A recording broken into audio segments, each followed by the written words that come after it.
You've heard the stories. You've repeated the facts. But what if everything you thought you knew about history was wrong? Today, we're not just setting the record straight, we're flipping the whole table. We're about to tear down 13 of the biggest historical lies that somehow became truth.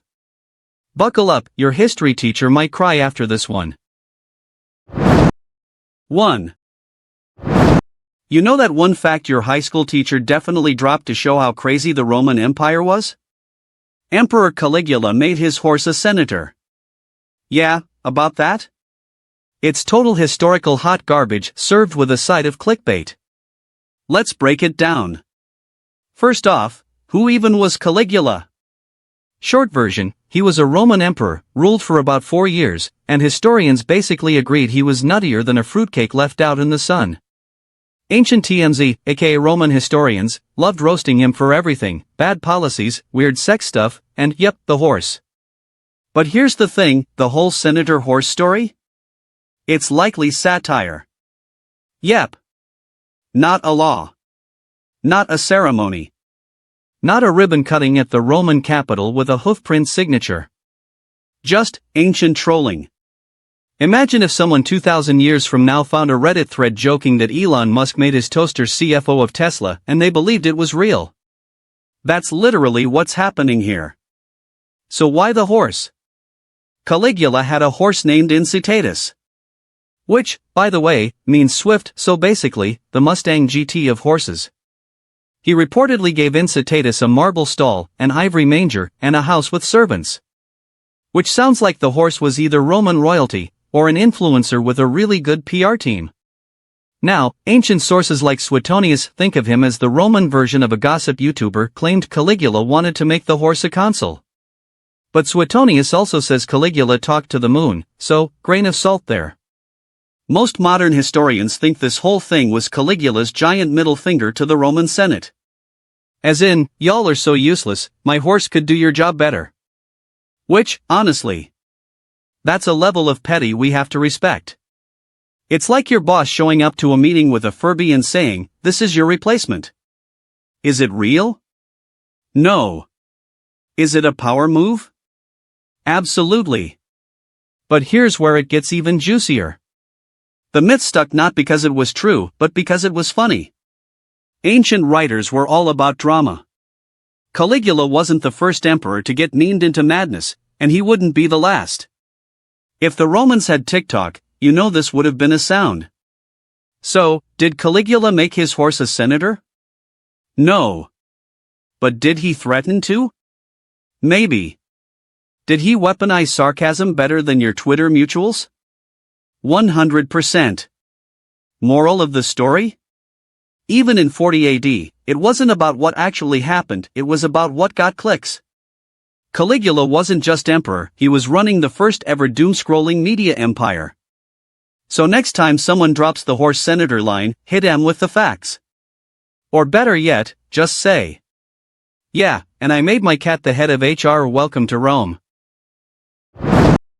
2. You think your doctor giving you ibuprofen for a broken leg is bad? Try living in the Victorian era where the medical advice was basically, slap some cocaine on it and call us in the morning. No, seriously. Cocaine. The real stuff. Not a typo. Not a euphemism. Just raw, uncut. Your grandma's cold medicine had a body count cocaine. Let's break this fever dream of medical history down. Coughing? Cocaine. Headache? Cocaine. Toothache? Cocaine. Depressed because your dog died? Cocaine.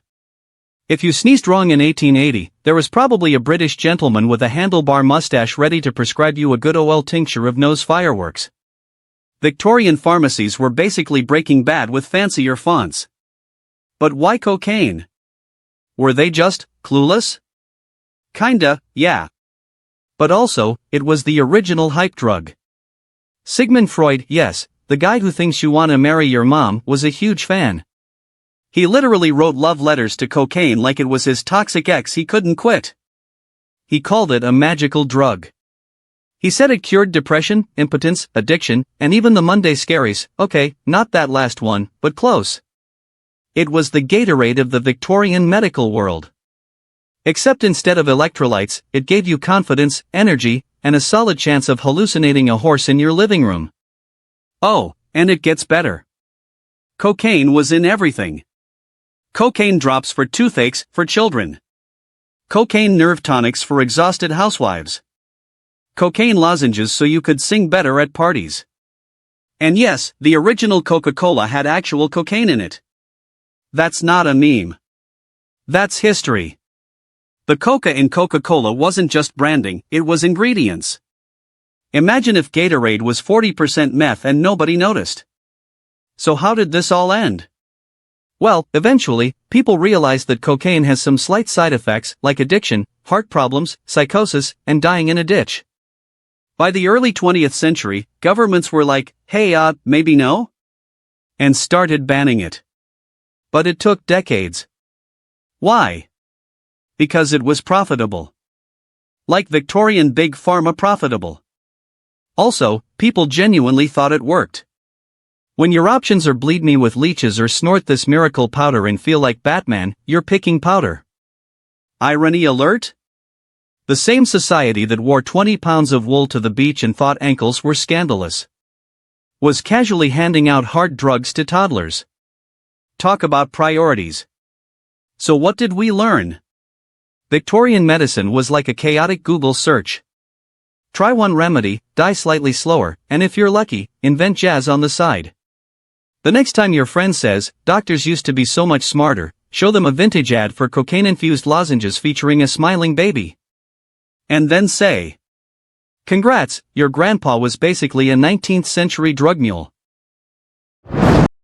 3.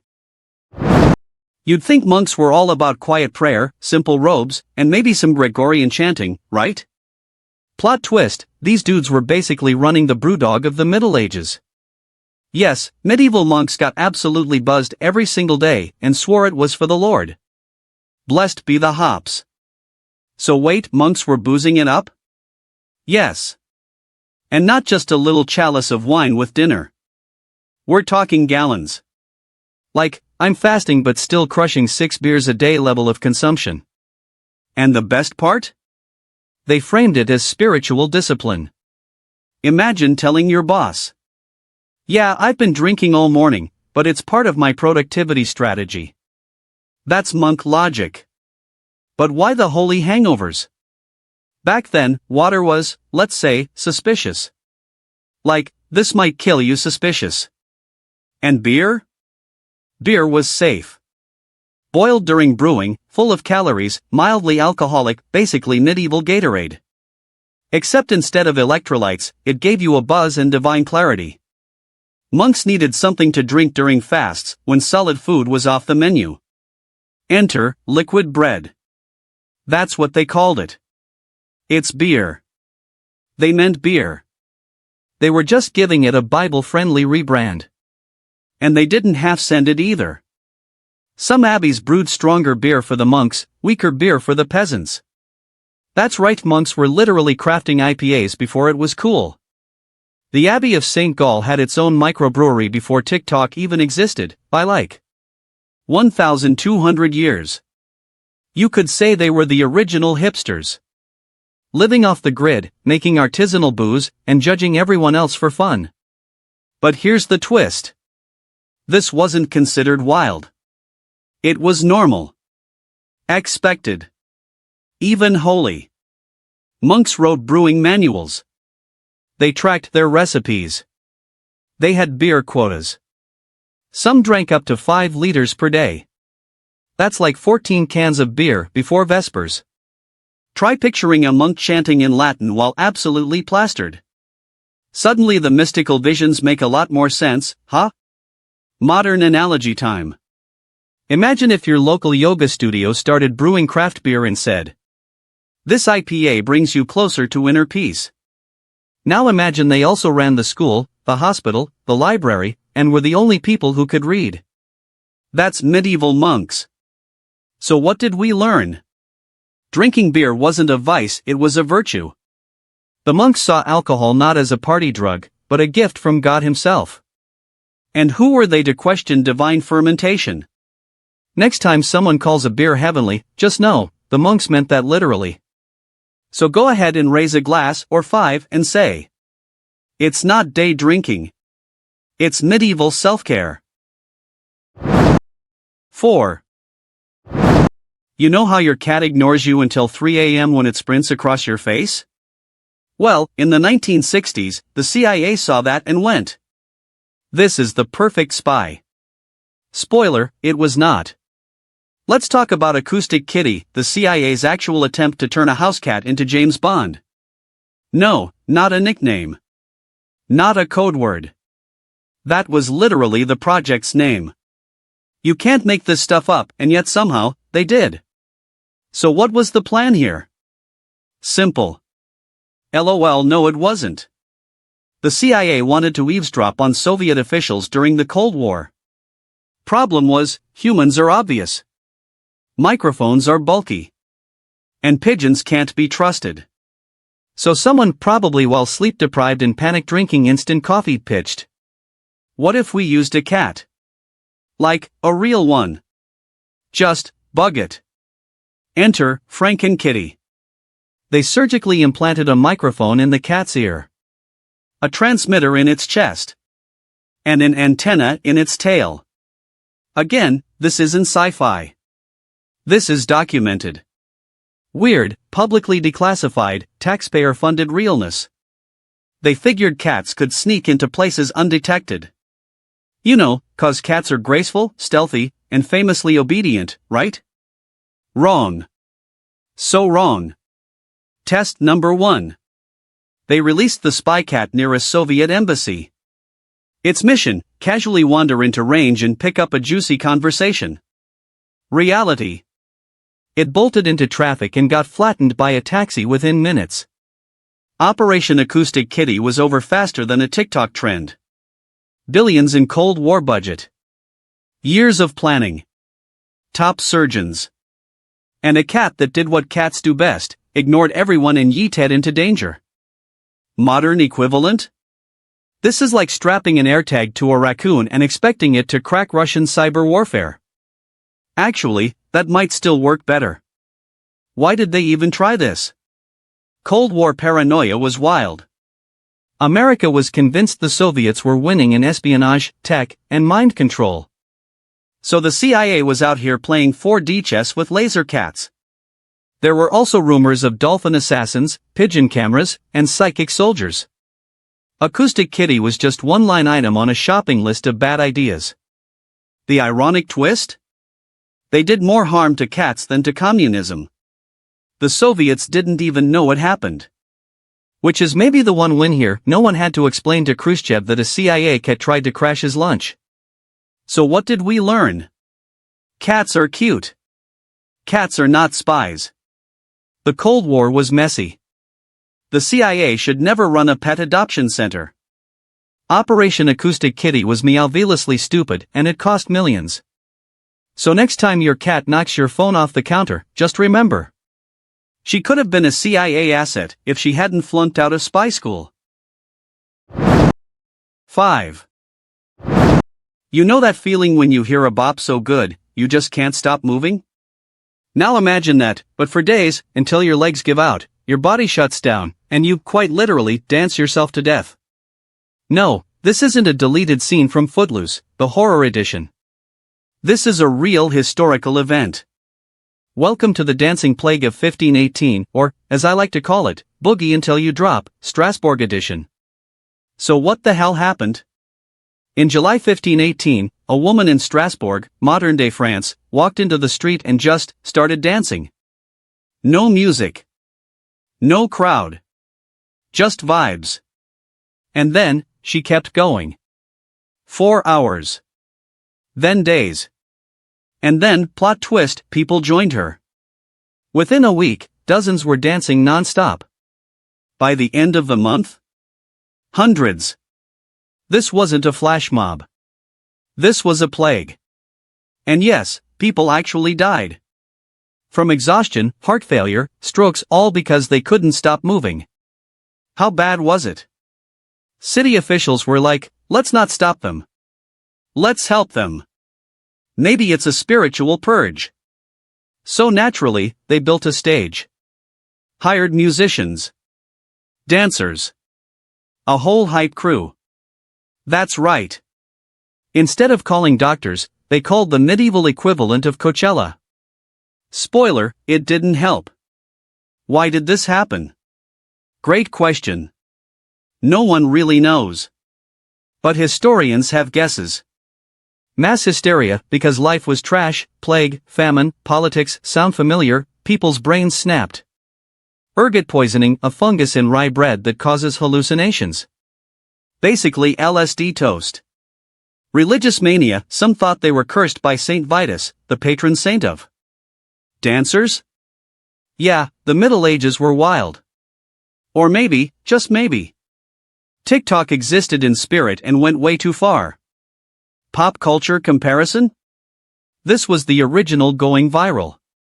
Except instead of views, you got blisters.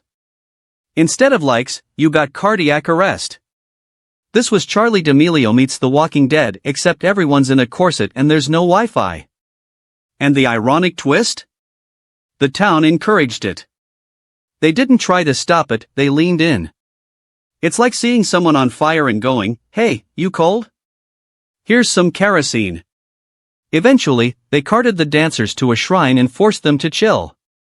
That mostly worked. But the damage was done. Dozens dead. Everyone confused. And medical science with zero helpful advice. So what did we learn? If someone starts uncontrollably dancing in the street, maybe don't call a DJ. And maybe, just maybe, bread shouldn't trip balls. The dancing plague is one of history's weirdest mysteries. It makes Woodstock look like a yoga retreat. So next time you say a song slaps so hard it kills, remember. That actually happened. In France. And the mosh pit? Was mandatory. 6. You've heard of religious fasting, right? No meat on Fridays? Lent? All that? Now imagine your supreme ruler suddenly declaring, no more fish. Fish is cursed. Fish is OFF the divine menu. That's exactly what Pharaoh Akhenaten did. Yes, the same pharaoh who basically ghosted the entire Egyptian pantheon and invented monotheism just to worship the sun. But his divine beef? Fish. Let's rewind. Who was Akhenaten? Akhenaten was the Beyoncé of ancient Egypt, but, like, if Beyoncé dropped everyone from Destiny's Child and declared herself the only deity. He scrapped centuries of religious tradition and said, forget Ra, forget Osiris. I only pray to the sun disk now Aten. And then, in the middle of rewriting religion, architecture, and government, he also banned fish. Because apparently, catfish offended his divine sensibilities. Why the fish ban? What did Nemo ever do to you, king? Here's the theory. Fish were seen as unclean, or impure, in his new religious worldview. Too common. Too earthy. Too bottom-feedy. Basically, Akhenaten wanted a divine aesthetic and fish didn't make the cut. Imagine if Steve Jobs banned pizza at Apple HQ because it clashed with the minimalist brand. That's the level of pettiness we're dealing with. But wait, it gets juicier. He wasn't just being dramatic. There were official fish bans. Temple workers and priests couldn't eat it. Tombs from the era suddenly have no depictions of seafood, like ancient Photoshop just wiped out all the sushi. And this in a country that literally survived off the Nile. Banning fish in Egypt is like banning baguettes in France. It's personal. Pop culture analogy? This is like Thanos giving up Infinity Stones to wage war on canned tuna. Or Kanye rebranding religion and going keto, then forcing it on everyone else. Akhenaten was on a mission to remake the world, and fish just didn't vibe with the playlist. And the ironic twist? After he died, Egypt collectively went. What the actual pyramid-shaped hell was that? They yeeted his religion, brought back the old gods, and unbanned fish. They also tried to erase his name from history like he was the ancient version of being cancelled. Even King Tut, yes, the golden boy of mummies, helped undo Akhenaten's edits. So the fish came back stronger than ever. So what did we learn? When your king gets super into a new religion and suddenly bans tilapia, it might be time for a regime change. Akhenaten was a visionary. Sure. But also kind of the ancient Egyptian equivalent of a wellness influencer with a god complex. Next time someone says their diet is sacred, just respond. Cool. That's what the fish-hating Sun King said, right before the entire civilization rolled their eyes. 7. You've heard of war dogs, right? Loyal. Brave. Strong. Sniffing bombs, saving lives, doing cool military stuff. Now imagine someone in a lab coat going, what if we taught them to talk, and also make Nazi salutes? Yes. This actually happened. The Nazis tried to create a race of talking, saluting dogs. Because apparently, building tanks and committing atrocities wasn't ambitious enough, they wanted their dogs to chat about it too. So what's the story here? During World War II, the Nazis set up a program called Tiersprechschule, literally animal speech school. It sounds like a Disney movie written by a Bond villain. But it was real. They seriously believed they could train dogs to communicate in human language. And not just barking yes or no, we're talking full-on dog linguistics. What did they actually do? They had German Shepherds and other breeds enrolled in this creepy Hogwarts for pups. Reportedly, one dog named Rolf could tap out letters with his paw and spell words. Another allegedly said Mein Führer when asked who Adolf Hitler was. Let that sink in. There was a Nazi dog in a lab somewhere, being trained to say Mein Führer like some twisted version of Paw Patrol, Reich Edition. And the saluting? They trained dogs to raise a paw in a Nazi salute. Because apparently, in addition to being a genocidal regime, the Nazis also had a really unhinged PR department. It was all part of this dream Hitler had about a super animal army, intelligent creatures that could serve, spy, and fight. Yes, he was losing battles, but sure, let's teach dachshunds to speak German. Priorities. Modern comparison? This is like Elon Musk deciding to put Neuralink chips in golden retrievers so they can moderate Twitter. Or trying to build a multilingual army of parrots to do customer service for Comcast. Spoiler, it didn't work. No dog ever rode Mein Kampf 2. None of them joined the Luftwaffe. Most historians agree the talking dogs were just wishful thinking meets heavy propaganda meets absolute delusion. But why even try this? Because Hitler was obsessed with control, loyalty, and symbolism. And dogs? Well, they're obedient, trainable, and already had a big place in German society. So in Nazi logic, if we can train humans to follow blindly, why not dogs too? Honestly, it says a lot when you're training animals to be smarter than some of your troops. The ironic twist? While the Nazis were trying to teach schnauzers to salute, the Allies were inventing radar, breaking Enigma, and, winning the war. So while Germany was busy barking orders at beagles, the rest of the world advanced actual technology. So what did we learn?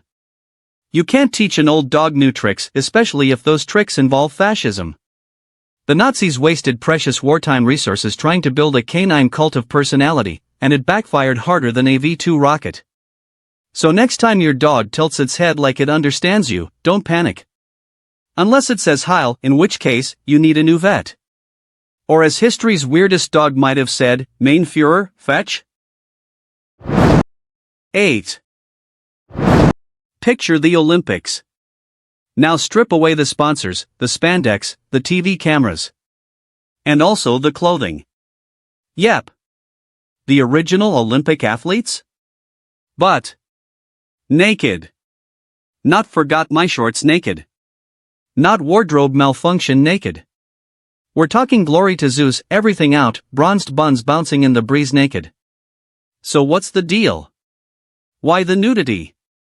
Because in ancient Greece, competing naked wasn't weird, it was the gold standard. The word gymnasium literally comes from the Greek gymnos, which means naked. So yes, when you hit the gym today, you're linguistically promising to get undressed. Congrats! But seriously, why? Greek athletes believed training and competing in the nude showed purity, discipline, and respect for the gods. Also, they were just really into the aesthetic. They thought the human body, especially the ripped, oiled-up male one, was the ultimate artwork. Think of it as the ancient version of a thirst trap, but with javelins in honor. And the crowds? Cheered. It wasn't creepy, it was culture. What about the weather? Did that stop them? No. There are records of naked athletes competing during chilly winters, rainstorms, even snow. They were out there greased up and shivering, like ancient Abercrombie models lost in a polar vortex. Frostbite? Irrelevant. Modesty? Never heard of her. These dudes would rather lose a toe than cover a pec. Pop culture comparison? This was basically the original UFC meets a nudist colony, filmed like a Calvin Klein ad, judged by Zeus. You didn't watch to see who won. You watched to see who glistened the most. And it wasn't just running. We're talking discus, wrestling, boxing, pancration, which was like MMA but with fewer rules. Imagine a naked bar fight, but with trophies. Oh, and no protective gear. Not even shoes. Not even, down there. Wrestling matches were sometimes determined by who could maintain a grip while everything was slippery. Let that horrifying mental image sink in. So when did clothes come back? Eventually, Rome took over and was like, hey, maybe put some togas on these dudes, this is making the senators nervous. And later, Christian influence made the whole thing seem a bit too pagan and cheeky. So the naked Olympics faded out along with the oil jars and heroic wedgies. The ironic twist? Today, athletes are fined for too much skin. Back then, you'd get weird looks if you showed up with pants. We've gone from nudity equals honor to nudity equals you're banned from Wimbledon. So what did we learn? Ancient Greeks were dead serious about sports, aesthetics, and bronzed buns. And while we now worship six-pack abs via Instagram filters, they did it with statues, stadiums, and a shocking lack of drawstrings. So next time someone says I'm training like a Greek god, ask. Cool. So, do you oil up and jog in the snow? 9. You think your office politics are bad? Try being dead and still getting dragged into a trial, by the actual Pope. Welcome to the Cadaver Synod, aka the time in 897 AD when the Catholic Church said, let's put a rotting corpse on trial, dress it up, and yell at it for heresy. Yes. This happened. Yes. It was real. No. You are not hallucinating. So who was on trial? That would be Pope Formosus, former head of the church, who had been very much dead for 9 months. As in, buried, decomposing, not RSVPing to anything. But that didn't stop Pope Stephen VI, his super chill successor, from exhuming Formosus' corpse, slapping some papal robes on the skeleton, and dragging him into court. Literally. Why the zombie courtroom drama? Because church beef is eternal. Formosus had enemies, especially Stephen VI, who believed Formosus got the job unfairly, made shady political moves, and basically broke church law. So what did Stephen do? He scheduled a full-on posthumous trial to make a very dramatic point. This wasn't just petty. This was Broadway-level petty. How did the trial go? The corpse was propped up on a throne. A deacon was assigned to speak for him. And Stephen screamed at the literal skeleton about how bad he was at being pope. And then, shocking no one, the dead guy lost. He was stripped of his papal robes, all his rulings were declared invalid. And, because why not, his 3 fingers used for blessings were chopped off. Then his body was tossed into the Tiber River. Classic Catholic closure. Modern comparison? This is like Apple dragging Steve Jobs' ashes into a board meeting to retroactively fire him for inventing the iPod. Or a courtroom grilling your old tweets after you've already died and been cremated. Except worse. Because this one had worms. The ironic twist? This backfired harder than a medieval cannon. People were horrified. Even in the 9th century, dressing up a corpse for a kangaroo court felt a little much. Stephen VI was arrested, imprisoned, and strangled to death. Yeah. That escalated fast. Later popes were like, okay, maybe let's not try dead people anymore. The Cadaver Synod was officially declared a whoopsie by the church. So what did we learn? Sometimes, even holy men are just really, really bad at letting things go. The Cadaver Synod proves that revenge doesn't die, it just gets smellier. So if you think your boss holds a grudge, remember. Pope Stephen waited 9 months and then put a skeleton on trial. That's not just toxic. That's necromantic HR warfare. So next time someone brings up office drama, just say, at least nobody dug up Greg from accounting. 10. You know the Olympics peak human performance, discipline, and hydration, right? Yeah, well, not in 1904. That year's Olympic marathon looked less like elite athleticism and more like a jackass stunt sponsored by Gatorade's evil twin. Imagine trying to run 26 miles in a heat wave, with no water, while your trainer feeds you rat poison and brandy.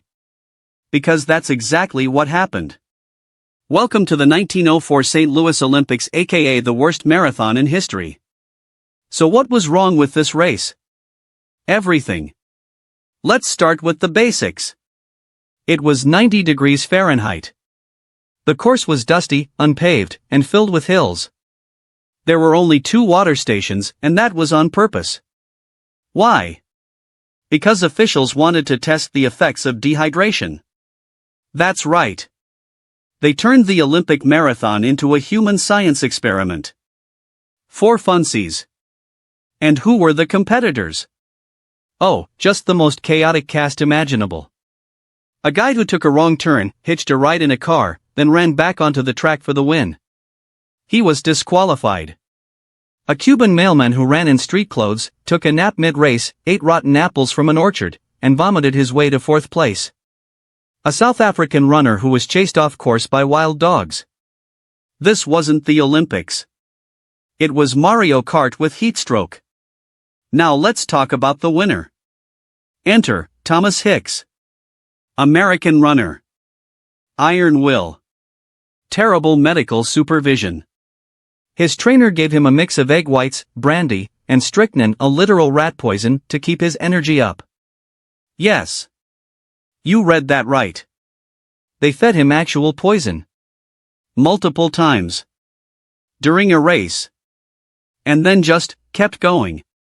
By the time Hicks staggered over the finish line, hallucinating, barely conscious, he looked like he was trying to fight a ghost with his eyelids. They had to carry him off the field like a sack of cursed potatoes. Why strychnine?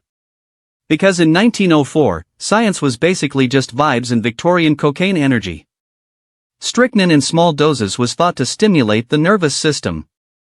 The fact that it was also used to kill rats was apparently just a bonus. His trainer was like, he's collapsing. Quick, give him more poison. 10 out of 10 medical care. Modern comparison?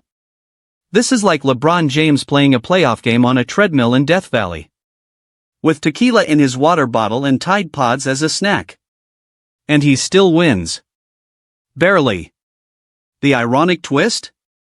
Despite how bad Hicks looked, he wasn't disqualified. Because technically, he didn't cheat, he just nearly died.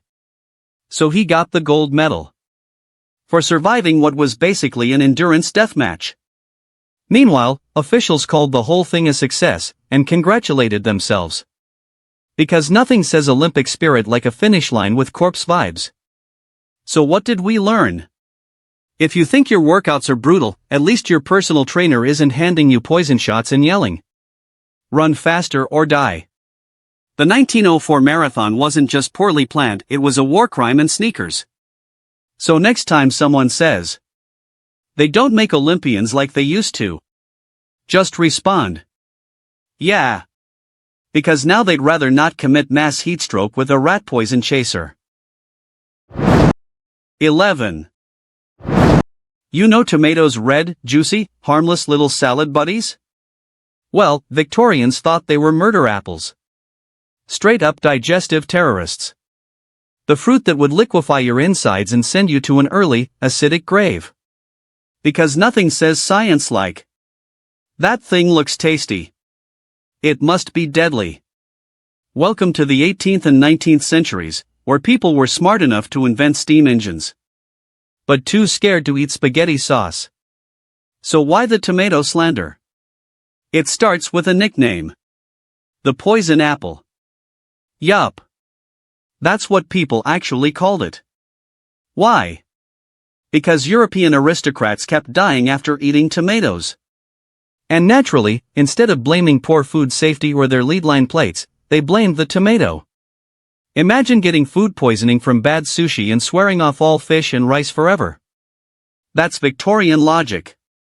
And here's where it gets ridiculous. Tomatoes are slightly acidic. When rich people used fancy pewter plates, which contained lead, the acid would leach the lead out of the plate and into the food. So when they ate tomatoes, boom, lead poisoning. But instead of going, "Hey, maybe our dishes are killing us," they went, "These juicy red orbs are the devil's snack." Meanwhile, peasants were like, "Tastes fine to me." Because they used clay bowls. No lead. No drama. But of course, aristocrats didn't believe that. Because if poor people liked it, it must be dangerous, right? See also, potatoes, forks, and bathing. Then things escalated. Victorian medical quacks started claiming tomatoes would dissolve your stomach, corrode your blood, cause melancholic episodes, aka depression, but more dramatic, turn your body into an acid pit of doom. Tomatoes weren't just suspicious, they were practically weaponized produce. It's like they thought eating a caprese salad would summon Cthulhu. Pop culture analogy? This is like if Gen Z decided bananas were cursed because your AirPods died after eating one. Or if someone blamed Bluetooth malfunctions on blueberries. That's the level of cause and effect we're dealing with. So who saved the tomato? Shout out to Colonel Robert Gibbon Johnson, an American legend. In 1820, he stood on the steps of a courthouse in New Jersey, pulled out a tomato, and ate it in front of a horrified crowd. People literally screamed, expecting him to drop dead on the spot. But he didn't. Because spoiler alert, tomatoes aren't poison. They're just salad's Beyoncé. And the ironic twist? Within a few decades, tomatoes went from death fruit to national obsession. They became the base of ketchup, pizza, soup, sauces, everything. Basically, the Victorian fear turned into modern craving. So much so that people now get into fistfights over marinara recipes. Progress? So what did we learn? Never underestimate humanity's ability to fear the wrong thing. In an era of cholera, arsenic wallpaper, and unwashed hands, they chose to fear tomatoes. So next time someone says, "I'm on a tomato-free cleanse," you can say, "Congrats, you've got Victorian trauma. Hope your silverware's lead-free." 12. You ever feel fragile? Emotionally? Physically? Existentially? Well, King Charles VI of France said, "Hold my crown, but very carefully, I might crack." Because this 14th century monarch believed, with his whole royal heart, that he was made of glass. Yes. Glass. As in, don't touch me, I might shatter like a dropped wine glass in a royal tantrum. Let's set the scene. Charles VI, nicknamed Charles the Mad, Great Start, ruled France during the 100 Years' War. Spoiler, things weren't going great. But around age 25, after a mental breakdown, which included attacking his own knights mid-parade, Charles developed a royally absurd delusion. He thought his body was entirely glass and could break at any moment. What did this look like day to day? For starters, he refused to be touched. He wore reinforced clothing to protect his fragile frame. He reportedly sat still for hours, afraid the slightest movement would shatter him. It was like living in a human snow globe, but with more velvet and screaming advisors. This wasn't just a phase. It went on for years. And the royal court? Well, they enabled it. Because what are you gonna do? Tell the king, you're not actually a wine decanter, sire? Nah. You nod, smile, and bring the bubble wrap. Some servants were ordered to walk slowly around him, so they wouldn't bump the royal glassware. France was being torn apart by war, famine, and internal politics, but the king was busy being afraid of sitting wrong. Why did this happen? Mental illness was barely understood back then. Charles likely suffered from schizophrenia, bipolar disorder, or a neurological breakdown made worse by stress, trauma, and maybe a little inbreeding. But in his mind? He wasn't a man. He was a literal glass sculpture wearing a crown. This condition was even given a name, the glass delusion. Believe it or not, other nobles and scholars developed the same thing. It was like a medieval TikTok trend for people who had too much money and not enough serotonin. Modern comparison? Imagine Elon Musk locking himself in a panic room because he thinks he's made of iPhone screens. Or Jeff Bezos refusing to attend meetings without a custom-built shockproof suit and 3 emotional support butlers. Same vibe. The ironic twist? Despite the literal glass delusion, Charles VI remained king for decades. Powerful nobles ran the show, the queen schemed, and France just kinda limped along. So yes, the nation was ruled by a man who thought a sneeze could shatter his kneecaps. And somehow, he wasn't the worst king they ever had. So what did we learn? Mental illness doesn't care if you wear a crown. And medieval royalty? Absolute chaos. Charles VI shows us that sometimes, kings aren't tyrants, they're just terrified glass mannequins in gold hats.